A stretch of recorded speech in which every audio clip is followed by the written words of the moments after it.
On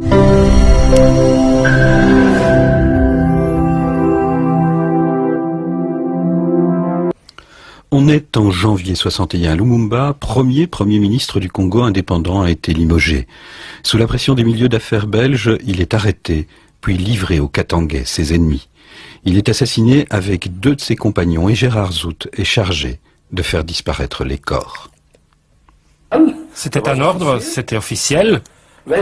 On était tout seuls là-bas. Il y avait là-bas des représentants consulaires. Ils n'ont pas bougé. Ils auraient pu s'opposer à l'assassinat de Lumumba. Ils ne l'ont pas fait. Le colonel Van de Waal, une personne si importante, il aurait pu intervenir. Il n'a rien fait. Gérard Zout obéit donc et s'arrange pour faire disparaître les corps. On les a pris et on les a découpés en morceaux et on a fait disparaître tout ça.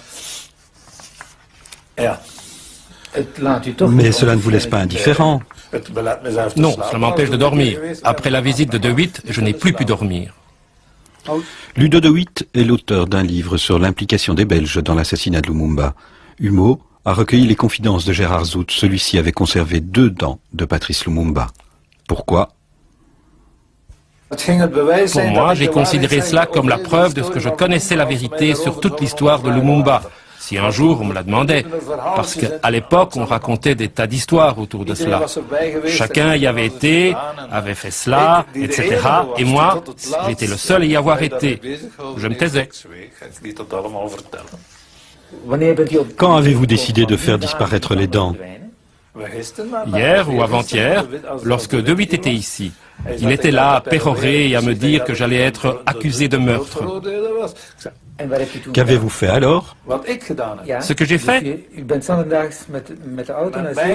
avec mon bateau, j'étais en mer et je les ai fait disparaître. Je suis le seul à savoir où, personne ne les retrouvera.